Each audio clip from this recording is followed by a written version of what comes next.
हमारे साथ हमारे दो सहयोगी भी जुड़ चुके हैं इस पूरी चर्चा में भाग लेने के लिए। दीपक तिवारी हमारे साथ जुड़ रहे हैं और साथ ही साथ हमारे साथ प्रदीप सती भी अब जुड़ चुके हैं। इन दोनों से बातचीत करेंगे। दीपक, सबसे पहला सवाल आपसे ही जानना चाहेंगे। पहले पीएम, उसके बाद सुपर पीएम बजरिए मुख्तार अब्बास नकवी। मुख्तार अब्बास नकवी मानते हैं कि सोनिया ने जब बयान दिया तो वो सुपर पीएम का बयान है। कल पीएम का आया था, सुपर पीएम का बयान है। इसके बाद बीजेपी के तमाम नेताओं के बयान आते हैं। इस सब के बीच सदन स्थगित ही रहता है। 30 तारीख तक के लिए, 30 अगस्त तक के लिए सदन स्थगित हो गया है।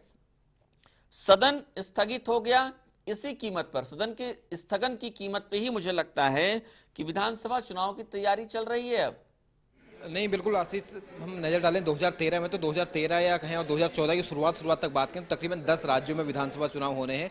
और जिसमें से अभी की बात करें, इसी साल की अगर बात करें 2012 जहां पर खत्म हो रहा है, तो दिसंबर में हिमाचल प्रदेश में विधानसभा चुनाव होने हैं, गुजरात में विधानसभा चुनाव होने हैं, उसके बाद मध्य प्रदेश में चुनाव है, राजस्थान में चुनाव है, छत्तीसगढ़ में चुनाव है।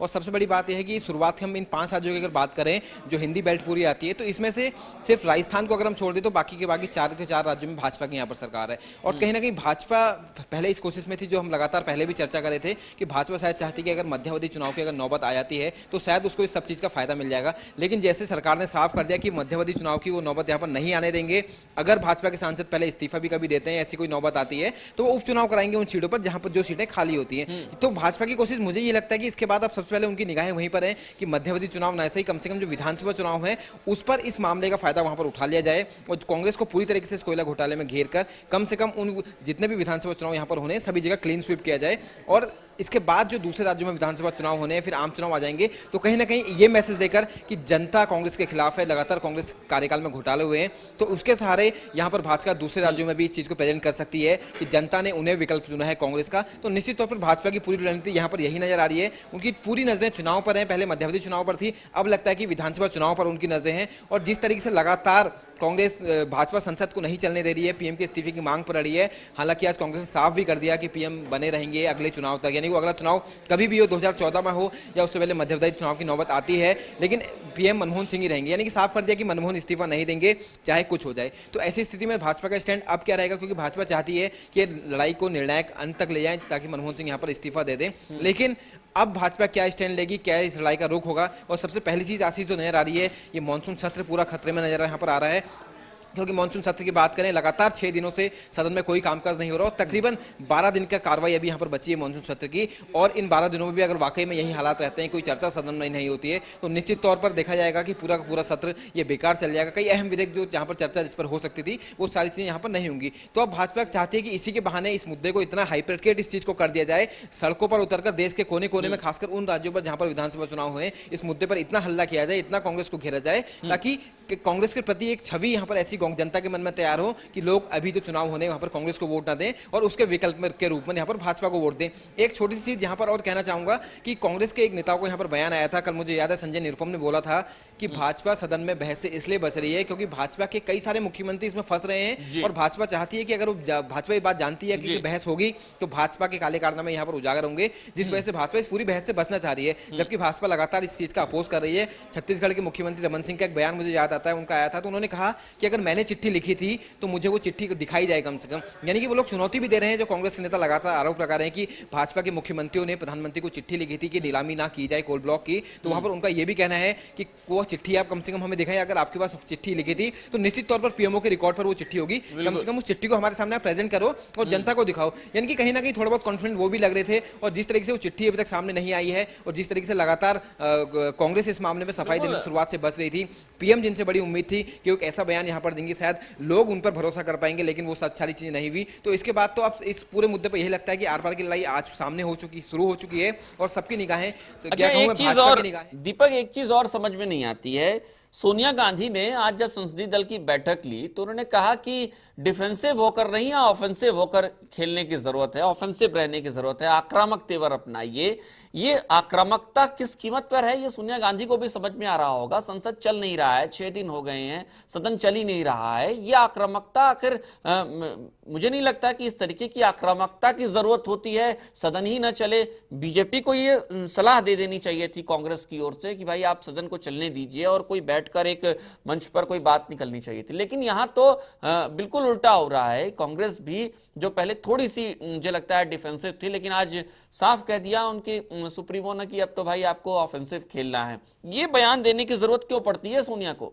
मुझे एक चीज याद आती है आशीष की, कहते हैं कि attack is the best defence, और भाजपा इसी फॉर्मूले को अभी तक अपनाते हुए आती है। अगर वाकई में भाजपा के लोग इसमें शामिल रहे हैं पूर्व में, तो निश्चित तौर पर भाजपा ने सही फॉर्मूला यहाँ पर अपनाया कि सामने वाले पे इतना अटैक कर दो उसको डिफेंस करने का मौका ही नहीं मिले। भाजपा ने यही फॉर्मूला अपनाया, और जिस तरीके से भाजपा हावी होती दिखाई दी पूरे सदन में, उसके बाद कहीं ना कहीं सोनिया गांधी को जरूर समझ में आ गया कि अगर वो लोग डिफेंसिव मोड में खेलेंगे तो निश्चित तौर पर उनके आउट होने का खतरा यहाँ पर बढ़ जाएगा। तो ऐसे में साफ तौर पर उन्होंने कहा कि आप लोग आक्रामक रहें, भाजपा के सवालों का आगे दबे नहीं। अगर हमारा कोई मंत्री, हमारा प्रधानमंत्री या सरकार का कोई व्यक्ति अगर सदन में कोई बयान देता है, किसी पर चर्चा करता है, अगर भाजपा के लोग हंगामा करते हैं तो आप भी वापस हंगामा करो, आप भी आक्रामक वहां पर रहो, ताकि कम से कम उनका हंगामा कुछ कम हो। और आज हमें देखने को मिला, जब शरद पवार शुरुआत में उठे थे कुछ बोलने के लिए वहां पर, तो उनके पीछे अंबिका सोनी खड़ी थी, कुछ और एक सांसद खड़े थे। जिस तरीके से बीजेपी ने वहां पर हंगामा किया, तो उसके बाद अंबिका सोनी खुल विजुअल हमने साफ तौर पर देखे कि खुलकर वहां पर चिल्ला रही थी, खुलकर उन्होंने भी हंगामा किया। कांग्रेस के लोग भी हंगामा कर रहे थे, यानी कि सोनिया की बात को उनके जितने भी लोग नेता थे या सांसद सदन में मौजूद थे, उन्होंने उस बात को फॉलो किया कि अब हम भी आक्रामक रहेंगे, अब हम भी आर पार की लड़ाई के मूड में आ गए हैं। पीएम इस्तीफा नहीं देंगे, ये बात उन्होंने साफ कर ही दी है। यानी कि आर पार का लड़ाई का ऐलान हो ही चुका है। बस फर्क इतना है कि अभी ये लड़ाई संसद के अंदर तक है, मॉनसून सत्र पूरा बाकी है। देखना यह होगा कि संसद के अंदर तक ये लड़ाई कितने दिन जारी रहती है, और तब तक ही जारी रहेगी जब तक सदन अनिश्चित काल के लिए स्थगित नहीं होता। और जब सदन अगर अनिश्चित काल के लिए स्थगित होता है, अगर ऐसी स्थिति बनती है, तो इसके लिए भी कांग्रेस ने साफ कर दिया। मनीष तिवारी जो कांग्रेस के प्रवक्ता है, उन्होंने सदन स्थगित होने के बाद आज कहा था कि लाखों लोग कांग्रेस अध्यक्ष के आह्वान पर देश भर में सड़कों पर उतरेंगे और भाजपा के जो कारनामे हैं उसको उजागर करेंगे, और भाजपा के खिलाफ जनता के बीच में सच्चाई लेकर आएंगे कि इस पूरे कोल स्कैम में भाजपा भी शामिल है। यानी कि उन्होंने ऐलान कर दिया कि संसद में ये लड़ाई वो नहीं जीत सकते, तो सड़कों पर उतरेंगे अपने कार्यकर्ताओं के साथ और लोगों के बीच में इस चीज को लेके जाएंगे। भाजपा इस बात का ऐलान पहले ही कर चुकी है कि वो लोग भी सड़कों पर उतरकर इसका विरोध करेंगे, इसका प्रदर्शन करेंगे। तो निश्चित तौर पर आने वाले दिनों में अगर सदन अनिश्चित काल के लिए स्थगित होता है और ये दोनों लोग अपनी बात पर कायम रहते हैं, तो निश्चित तौर पर बहुत बड़ी बात नहीं है कि सड़कों पर भी हमें टकराव होता दिख जाए भाजपा और कांग्रेस कार्यकर्ताओं के बीच। और ऐसे समय में जब 10 राज्यों में विधानसभा चुनाव होने 2013 में। आशीष बिल्कुल। चलिए दीपक, हमारे साथ प्रदीप जुड़े हुए हैं। प्रदीप, एक बड़ा सवाल यहां पर यह है कि जिले इलाही क्या चाहती हैं? काली लूट पर झूठी गवाही चाहती हैं। मुख्तार अब्बास नकवी ने ये लाइनें इस्तेमाल की हैं। सुपर पीएम का शब्द का इस्तेमाल हुआ है सोनिया गांधी के लिए। ये थोड़ा सा बीजेपी भी अब शायराना अंदाज में आ गई है। सदन शेरों और शायरी से नहीं चलते हैं, ये हम सब जानते हैं। आपको लगता है प्रदीप, जो हालात बन रहे हैं, सदन अब 30 अगस्त तक तो नहीं चलेगा, ये तय हो गया है, पिछले 6 दिनों से चल भी नहीं रहा है, ये भी सबको पता है, और अगले 2 दिनों तक नहीं चलेगा, ये भी हमें पता हो गया, यानी 8 दिन तो ऐसे ही चले गए। गतिरोध लगातार बना हुआ है। सवाल यहां पर यह है प्रदीप, आपको क्या लगता है, ये सोनिया का बयान डिफेंसिव की जगह ऑफेंसिव होना, अब कांग्रेस किस रणनीति पर आ गई है? आशीष, देखिए, जैसे कि आपने सबसे बड़ी बात की कि जिले इलाही क्या चाहती है, ये मुख्तार अब्बास नकवी ने सोनिया गांधी के ऊपर साफ साफ सुपर पीएम का टैग उन्होंने थोपा है। ये सब इसलिए भी जरूरी है कि आप देखिए कि इस वक्त देश जिन परिस्थितियों से गुजर रहा है उसमें प्रधानमंत्री को नेतृत्व करना चाहिए था, और प्रधानमंत्री इस वक्त पूरे सिनेमा से ही गायब हो गए हैं। कल एक लंबी खामोशी तोड़ने के बाद उन्होंने उससे भी बड़ी खामोशी नुमा वक्तव्य दिया, और उसके बाद वो विदेश यात्रा पर चले गए।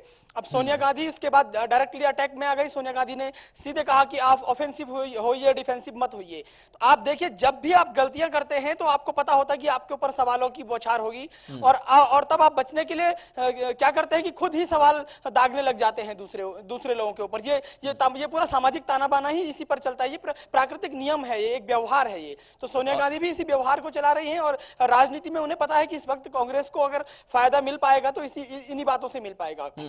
दूसरी बात, सोनिया गांधी ने आरोप लगाया है भारतीय जनता पार्टी पर ब्लैकमेलिंग करने का, कि भारतीय जनता पार्टी ब्लैकमेलिंग करती है, उसी से भारतीय जनता पार्टी की रोजी रोटी चल रही है, देश का बहुत ज्यादा नुकसान हो रहा है, संसद से लोगों का विश्वास उठ रहा है। अगर वाकई में ऐसा है, सोनिया गांधी को वाकई में लगता है कि जनता के साथ धोखा हो रहा है, भारतीय जनता पार्टी इसके लिए जिम्मेदार है और साफ साफ वो उनके ऊपर दोषारोपण कर रही है, तो सोनिया गांधी तो त्याग की प्रतिमूर्ति भी मानी जाती है। पिछली बार जैसे कि बताया जाता है कि प्रधानमंत्री बनने के लिए उन्होंने त्याग किया था, वो चाहती तो प्रधानमंत्री बन सकती थी। सोनिया गांधी अगर ऐसा चाहती, अगर उन्हें लगता कि वाकई में भारतीय जनता पार्टी इस सब मामले का सियासी फायदा उठाना चाहती है, तो क्यों नहीं वो मनमोहन सिंह से कह देती है कि इस्तीफा दें, क्यों नहीं वो यूपीए की अध्यक्ष पद से इस्तीफा दे देती और चुनाव में कूद पड़ती, त्याग का परिचय देती, जनता को समझाती, आम लोगों से बातचीत करके कि भारतीय जनता पार्टी संसद नहीं चलने दे रही है, हमारे हाथ खड़े हो चुके हैं, हम कुछ नहीं कर पा रहे हैं, इसलिए हम आपकी अदालत में आ रहे हैं। दरअसल ये सब कुछ एक सियासी ड्रामा है जो 4-5 दिन से क्रिकेट मैच चल रहा था दोनों टीमों के बीच, भाजपा और कांग्रेस के बीच, उसको ड्रॉ होना ही था। और कांग्रेस का जो स्टेटमेंट आ जाए जनार्दन द्विवेदी का कि 2014 तक मनमोहन सिंह ही इस देश के प्रधानमंत्री रहेंगे, इससे इस बात पर मोहर लग गई कि जो भारतीय जनता पार्टी की सबसे बड़ी मांग थी कि मनमोहन सिंह इस्तीफा दें, वो इस्तीफा नहीं होगा। जैसे कि हम लगातार 3-4 दिन से इस बहस पर चर्चा भी कर रहे हैं और हम लगातार कह रहे थे कि भारतीय जनता पार्टी भले इस्तीफा मांग ले, लेकिन मनमोहन सिंह इस्तीफा नहीं देंगे। दूसरी बात, जो 3-4 राज्यों में भी विधानसभा चुनाव हिंदी पट्टी के राज्यों में है, वहां पर ही जो ये उसी को लेकर भी ये रणनीति बनाई जा रही है। लेकिन सबसे बड़ी बात, उसी बात पर जो आपका सवाल था वहीं दोबारा आना पड़ेगा कि आप अटैक किसके खिलाफ करना चाह रहे हैं संसद में। जैसे कि लेफ्ट पार्टीज ने भी, सीताराम येचुरी ने कहा कि अगर विपक्ष नहीं सदन। जी बिल्कुल प्रदीप, लेकिन अटैक किस तरीके का होता है, ये भी तो सदन में अटैक किस तरीके का होता है, ये भी तो एक बड़ा सवाल है ना। अटैक तो शब्दों से हो सकता है, तर्कों से हो सकता है, तथ्यों के साथ हो सकता है, बड़ा सवाल तो ये भी है। और वही तथ्य तो भारतीय जनता पार्टी मांग रही है सरकार से। जैसे कि अभी दीपक कह रहे थे कि रमन सिंह ने साफ साफ कहा है कि अगर उन्होंने कोई चिट्ठी लिखी है तो आप उस चिट्ठी को दिखाएं। भारतीय जनता पार्टी ने आज 3 प्रमुख मांगे की हैं। उन तीनों मांगों में सबसे बड़ी मांग उनकी यही है कि अगर कांग्रेस कैग की रिपोर्ट को झुठला रही है, उसको बेबुनियाद बता रही है या फिर तमाम दूसरी चीजों पर भाजपा के ऊपर दोषारोपण कर रही है, तो वो तथ्य पेश करे। सब लोग यही तो चाहते हैं और आखिर जनता भी यही चाहती है, मीडिया भी यही चाहता है, सभी लोग चाहते हैं कि कांग्रेस तथ्य पेश करे। लेकिन सोनिया गांधी कहती है कि कांग्रेस सख्ती से पेश आए। और आज जैसे कि शरद पवार के वक्तव्य के दौरान आपने देखा कि तमाम कांग्रेसी सांसद जो है कि उनके ढाल बनने के लिए तैयार थे, जैसे कि उन्हें पता था पूर्व नियोजित तरीके से कि उन्हें पता था कि अपोजिशन वाले लोग हमला करेंगे और वो बिल्कुल उस हमले को रोक देंगे और इस तरह से हो हल्ला मचाएंगे। आशीष, इस सबसे क्या हासिल होने वाला है? बिल्कुल प्रदीप, दीपक हमारे साथ जुड़ रहे हैं। दीपक, आपसे इस पूरे मुद्दे पर चर्चा करना चाहेंगे। जैसे कहते हैं कि जिल्ले इलाही क्या चाहती है, काली लूट पर झूठी गवाही चाहती है, ये मुख्तार अब्बास नकवी का बयान है। एक चीज और, आज साफ हो गया कि 2014 तक प्रधानमंत्री मनमोहन सिंह ही रहेंगे। मध्यावधि चुनाव की बात बार बार उठ रही थी, तमाम चर्चाओं में यह बात उठ रही थी दीपक कि मध्यावधि चुनाव हो सकते हैं। क्या मध्यावधि चुनाव आपको लगता है होंगे? नहीं आशीष, देखिए अभी जो कांग्रेस इस बात को पहले भी साफ कर चुकी है और जो अभी तक की स्थिति बनती दिखाई दे रही है, तो मेरे को नहीं लगता कि मध्यप्रदेश चुनाव की यहाँ पर नौबत आएगी, खासतौर पर कोयला घोटाले मामले में। अगर इसके बाद कोई बड़ा मामला आता है, कोई बड़ा घोटाला आता है या कोई ऐसी चीज आती है, प्रत्याशी कोई घटनाक्रम होता है, तो उसकी हम यहाँ पर बात नहीं कर रहे हैं। लेकिन जहाँ तक कोयले घोटाले की बात है, तो कोयले घोटाले पर बीजेपी की जो मंशा है, बीजेपी जो चाहती है कि वाकई में मध्यप्रदेश चुनाव हो जाए और हम इस पूरे माहौल का फायदा उठा ले जाएं। इससे पहले अन्ना ने आंदोलन किया, केजरीवाल ने परसों घेराव वहां पर किया, रामदेव ने आंदोलन किया, तो एक माहौल तो बना ही हुआ है देश में सरकार के खिलाफ, भ्रष्टाचार के खिलाफ। तो भाजपा इसको इस बात का अंदाजा है और इसी वजह से भाजपा चाहती है मध्यावधि चुनाव यहां पर हो जाए। लेकिन अभी के हालात और खासतौर पर कोयला घोटाले को लेकर क्या ऐसी नौबत आएगी, मुझे ऐसा बिल्कुल भी नहीं लगता, क्योंकि कांग्रेस भी पहले ही साफ कर चुकी है। और एक चीज और बोलना चाहूंगा, पहले जो अटकलें लगातार आई थी कि भाजपा सांसद इस्तीफा देंगे, ये हो जाएगा, वो हो जाएगा, लेकिन बाद में बात खारिज हो गई। लेकिन वाकई में अगर आशीष ऐसा होता भी तो भी उसके बाद भी ऐसी कोई स्थिति नहीं बन रही थी कि मध्यावधि चुनाव की यहाँ पर नौबत आ जाए, क्योंकि 20 महीने का वक्त यहाँ पर तकरीबन बचा है अभी 2014 के आम चुनाव में। और ऐसी स्थिति में चुनाव आयोग भी अगर 1 साल से कम का अगर समय बचा होता है, तो वहां पर चुनाव आयोग यहाँ पर बाध्य होता है कि मध्यावधि चुनाव वहां पर करा दिए जाए। लेकिन ऐसी कोई स्थिति यहाँ पर निर्मित नहीं हो रही है। तो फिलहाल मध्यावधि चुनाव की आशंका तो मैं तो बिल्कुल खारिज करता हूं और मुझे बिल्कुल भी नहीं लगता कि इस मामले को लेकर मध्यावधि चुनाव यहाँ पर होने हैं। लेकिन हाँ, अब इस बात को शायद बीजेपी भी समझ गई है कि शायद ये चुनाव नहीं होने जा रहे हैं, तो बीजेपी ने अपना पूरा टारगेट विधानसभा चुनाव की ओर कर दिया है। और जहां तक सोनिया गांधी की बात करना चाहूंगा, जिस तरीके से आज अपनी बैठक उन्होंने वहां पर ली थी, तो उनको भी इस बात का अंदेशा बिल्कुल था कि भाजपा के मन में कहीं ना कहीं सारी चीजें हैं, भाजपा इसका लाभ लेना चाहती है। तो उन्होंने वहां पर एक तरीके से चुनाव का संखनाद वहां पर कर दिया था, बोला था कि आगामी चुनाव में हमें जितने भी राज्यों में चुनाव होने या कहीं आम चुनाव होने, भाजपा को हराना है। हमने कई सारे अच्छे काम किए हैं, उन उपलब्धि को लेकर जनता के बीच में जाना है ताकि दोबारा से हम लोग सत्ता में यहाँ पर वापस आ सके। यानी कि एक तरीके से उस बैठक में उन्होंने भाजपा को कोसा, ब्लैकमेलिंग के उन पर आरोप लगाए और उसके साथ साथ मध्यावधि जो या इसके साथ साथ मैं कह सकता हूँ सिर्फ चुनाव की तैयारी में जुट जाने का संखनाद किया है, अपने कार्यकर्ताओं से अपील वहां पर की है। और सबसे बड़ी बात यह है कि सुपर पीएम की बात को यहाँ पर मैं करना चाहूंगा, जो आपने बोला कि मुख्तार अब्बास नकवी ने इस बात को बोला था, तो मैंने भी तमाम कल कल पीएम के बयान के बाद फेसबुक में, ट्विटर में, सोशल नेटवर्किंग साइट्स में तमाम तरह के कमेंट्स पड़े जो उनको लेकर लगातार आ रहे थे। और कहीं ना कहीं सभी लोग का सिर्फ मनमोहन सिंह को इसी बात को लेकर इशारा था कि जब इतने दिनों बाद आप इस घोटाले में आपके ऊपर आरोप लगने के बाद मुंह खोलते हैं तो निश्चित तौर पर आप, और जिस तरीके से जो शायरी का उन्होंने वहां पर इस्तेमाल किया, मुझे शब्द यहाँ पर लेना नहीं चाहिए, लेकिन उसके बावजूद बहुत सारे लोगों ने बेवकूफ उन्होंने बोला कि इस तरह की शायरी वहां पर वो करते हैं, दूसरे कई सारे शब्द वहां पर उन्होंने बोले थे। तो निश्चित तौर पर जब लोग सोशल नेटवर्किंग साइट के माध्यम से इस पर चर्चा करते हैं, इस इशू पर चर्चा करते हैं उनके बयान को लेकर, तो निश्चित तौर पर उनके बयान पर सवाल तो खड़े होते ही हैं और राजनीतिक दल पहले ही उनके बयान पर सवाल यहाँ पर खड़ा कर चुके हैं। और आज जब सोनिया यहाँ पर बयान देती है तो सोनिया के बयान के बाद संसद में उनके जितने के सारे सांसद हैं वो आक्रामक हो जाते हैं। तो फर्क आप बिल्कुल देखें, यहाँ पर सोनिया कोई चीज कहनी तो उसका ज्यादा असर होता है कांग्रेस में, खासतौर पर अगर पीएम कहते हैं तो उसका उतना ज्यादा असर वहां पर देखने को नहीं मिलता है। ये तो जाहिर सी बात है। दीपक, आपको प्रदीप भी सुन रहे हैं। प्रदीप, आपसे भी सवाल यही है कि मिड पोल हो सकते हैं, इसकी संभावना है या फिर इसे खारिज करें? दीपक तो खारिज कर रहे हैं, वो कहते हैं कि नहीं, मिड पोल्स की कोई यहाँ पर मध्यावधि चुनाव की यहाँ पर कोई संभावना नजर नहीं आती है। क्या आपको ये, हालांकि दीपक ने एक तकनीकी रूप से बताया है कि मध्यावधि चुनाव नहीं हो सकते हैं, अगर राजनीतिक दृष्टिकोण से देखें तो क्या यहां पर पार्टियां चाहेंगी कि मध्यावधि चुनाव हो? कम से कम कांग्रेस क्या चाहेगी कि मध्यावधि चुनाव हो? प्रदीप, देखिए आशीष, मैं बिल्कुल दीपक की बात से पूरी तरह से सहमत हूं और इसके पीछे मेरा जो आधार है वो ये है कि कांग्रेस पार्टी इस कठिन दौर में क्यों चाहेगी कि वो चुनाव मैदान में आए, जब उसके प्रधानमंत्री को लोग बेवकूफ जैसे शब्द इस्तेमाल कर रहे हैं सोशल नेटवर्किंग साइट पर, जैसे कि अभी दीपक ने कहा। इससे भी तमाम आम आदमी में तमाम गुस्सा है और भारतीय जनता पार्टी को तो ये बिल्कुल हाथ लगा मौका है। वो चाहती है कि इस वक्त कांग्रेस कुछ इस तरह से कमजोर पड़े और उन पर नैतिक दबाव पड़े और आम चुनाव की नौबत आ जाए। दरअसल ऐसा इसलिए भी है क्योंकि उसके भाजपा शासित राज्यों में इसके बाद विधानसभा के चुनाव होने हैं और कांग्रेस और भारतीय जनता पार्टी दोनों ही राजनीतिक दलों के साथ एक समस्या ये है कि जब ये विधानसभा चुनाव में जाते हैं तो ये वहां पर चुनाव प्रचार के दौरान केंद्रीय राजनीति की बात ज्यादा करते हैं। अगर कांग्रेस केंद्र की सरकार में है और वो किसी राज्य में विधानसभा चुनाव में जाती है तो चुनाव प्रचार के दौरान वो ये कहती है कि उसकी सरकार केंद्र में तमाम योजनाएं ला रही है, उसकी सरकार केंद्र में तमाम मुद्दे गायब होते हैं। और भारतीय जनता पार्टी विधानसभा चुनाव के दौरान ये कहती है कि कांग्रेस ने सेंटर में ये किया, कांग्रेस ने वहां वो किया।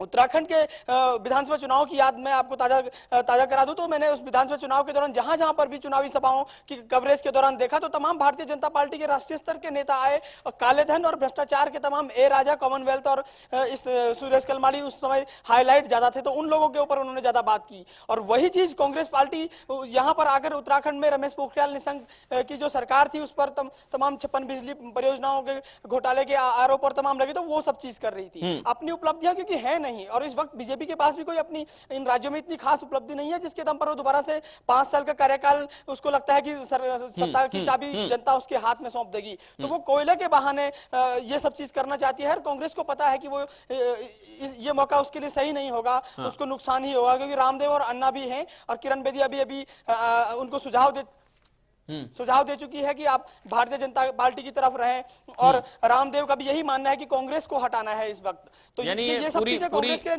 पूरी तैयारी हो चुकी है और बीजेपी भी जान चुकी है कि किस तरीके से यहां पर घेरना है और ऐसे में कांग्रेस के पास सिर्फ एक चारा बचता था कि वो यहां पर ऑफेंसिव हो जाए। डिफेंसिव होने से कुछ काम नहीं चलेगा, सदन न चले न सही, लेकिन विधानसभा में अपनी गोटी फिट हो सके इसके लिए पूरी तैयारी है। आप भी इस बात को मानते हैं प्रदीप, और मध्यावधि चुनाव को आपने भी खारिज कर दिया है, दीपक ने पहले ही खारिज कर दिया था। चलिए इस पूरे मुद्दे पर चर्चा जारी है। हमारे साथ हमारे 2 सहयोगी भी जुड़े हुए हैं, दीपक भी जुड़े हुए हैं, दीपक तिवारी हमारे साथ और प्रदीप सती भी जुड़े हुए हैं। दीपक, आपसे जानना चाहेंगे, तमाम वो लिस्ट है मेरे पास, छत्तीसगढ़ है, गुजरात है, हिमाचल प्रदेश है, कर्नाटका है, मध्य प्रदेश है, मिजोरम है, ये तमाम ऐसे राज्य हैं जहां पर अगले कुछ महीनों में चुनाव होने हैं।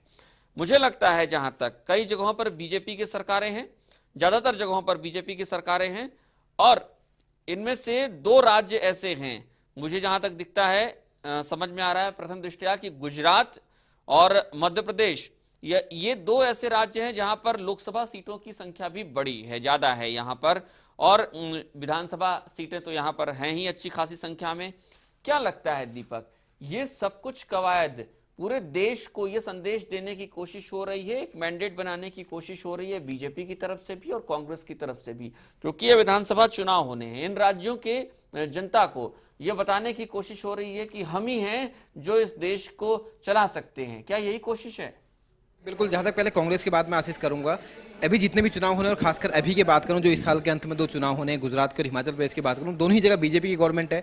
उसके बाद राजस्थान में चुनाव होने हैं, वहां पर भले ही कांग्रेस है, लेकिन एमपी छत्तीसगढ़ के चुनाव होने हैं, वहां पर बीजेपी की गवर्नमेंट है। कर्नाटक में चुनाव होने हैं, वहां पर बीजेपी की गवर्नमेंट है। तो हम देखते हैं कि मैक्सिमम जितने भी राज्य जहां पर चुनाव होने हैं वहां पर बीजेपी की वहां पर गवर्नमेंट है। और जिस तरीके से लगातार कांग्रेस के खिलाफ माहौल बना है, अन्ना ने आंदोलन किया, रामदेव ने आंदोलन किया, अभी कोयला घोटाले में यहाँ पर कांग्रेस सरकार घिरी हुई नजर आ रही है। इससे पहले 2G स्कैम, इतना बड़ा स्कैम यहाँ पर हुआ था। तो उसके बाद कहीं ना कहीं कांग्रेस को इस बात का जरूर डर था कि अगर इस मामले में अगर वो बैकफुट पे आते हैं, इस मामले में अगर वो हार मान लेते हैं और भाजपा जिस तरीके से पीएम के इस्तीफे की मांग कर रही है, पीएम अगर इस्तीफा दे देते तो निश्चित तौर पर ये कांग्रेस की हार होगी और आने वाले विधानसभा चुनाव में बिना लड़े ही कांग्रेस की हार यहां पर हो जाएगी। तो कांग्रेस की पूरी कोशिश ये है कि पुरजोर तरीके से इन सारी चीजों का मुकाबला किया जाए। मॉनसून सत्र में इस सब पर भाजपा भले ही इसका बहिष्कार कर दे, भाजपा लगातार चाह रही संसद का सत्र ना चले, तो कम से कम जो 2 चुनाव होने हैं हिमाचल के और गुजरात के, वहां पर तो इसका बहुत ज्यादा फर्क ना पड़े। गुजरात की बात करना चाहूंगा, गुजरात में मोदी अच्छा, लगातार मोदी की तारीफें होती आई हैं, कई बार हमने देखा है, और भाजपा के नेता लगातार उनको प्रधानमंत्री तक का दावेदार बताते हैं। तो कांग्रेस की पूरी कोशिश यही थी कि जो व्यक्ति प्रधानमंत्री का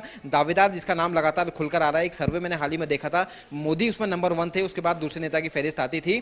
तो कांग्रेस की पूरी कोशिश यही थी कि ऐसे राज्य में जहां पर भाजपा का अच्छा प्रभाव है, जहां का मुख्यमंत्री यहां पर फिलहाल टॉप लिस्ट में वहां पर आ रहा है, तो कम से कम उस राज्य में अपनी सीटें वहां पर बढ़ाई जाए। और पूरी कोशिश कांग्रेस की यही थी कि अगर अभी वो लोग हार मान लेते तो निश्चित तौर पर उन चुनावों में बिना लड़े ही वो लोग हार जाते। ऐसा ही कुछ हिमाचल प्रदेश में है, ऐसा ही कुछ मध्य प्रदेश में होने जा रहा है, ऐसा ही कुछ छत्तीसगढ़ में होने जा रहा है। राजस्थान की मैं बात करूंगा, राजस्थान में जरूर कांग्रेस की सरकार है, लेकिन कांग्रेस की सरकार के कई सारे मंत्री राजस्थान में कई सारे केसेस में यहाँ पर फंसे हैं। सबसे पहले महिपाल मदेरणा की बात करना चाहूंगा, भवरी हत्याकांड में वो फंसे थे। उसके बाद कई और नेता, कई और मंत्री वहां पर कांग्रेस के और अलग अलग मामलों में फंसे हैं। तो कहीं ना कहीं सरकार वहां पर भी सवालों को घेरे में, कटघरे में वहां पर खड़ी है। तो निश्चित तौर पर कांग्रेस अगर यहाँ पर हार मान लेती आशीष, तो निश्चित तौर पर इसका खामियाजा कांग्रेस को सिर्फ आम चुनाव में ही नहीं, जो विधानसभा चुनाव यहाँ पर 10 राज्यों में होने, वहां पर भी कांग्रेस को खामियाजा उठाना पड़ता। और भाजपा की पूरी कोशिश यही है कि कांग्रेस को पूरी तरीके से बैकफुट पर यहाँ पर ला दिया जाए और मजबूर इतना कर दिया जाए कि कहीं ना कहीं कांग्रेस ये स्वीकार कर ले और प्रधानमंत्री यहाँ पर इस्तीफा दे दें। लेकिन कह सकते हैं कि कांग्रेस के लिहाज से ये स्थिति यहाँ पर होने नहीं जा रही है। और वाकई में अगर ऐसा हो जाता तो निश्चित तौर पर भाजपा सभी स्टेट्स में क्लीन स्वीप वहां पर कर जाती है, एक माहौल वहां पर बन जाता। क्योंकि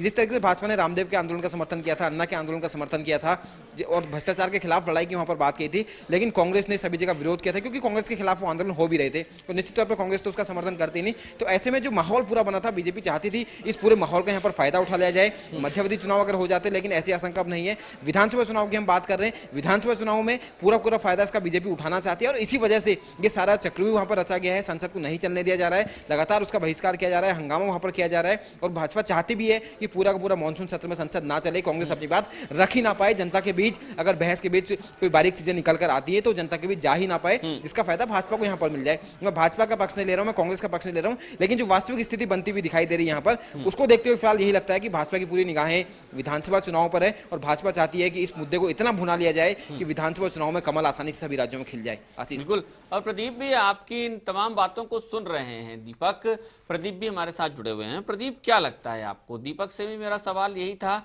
कि क्या यहाँ पर मानसून सत्र की कीमत पर विधानसभा चुनाव की तैयारी चल रही है?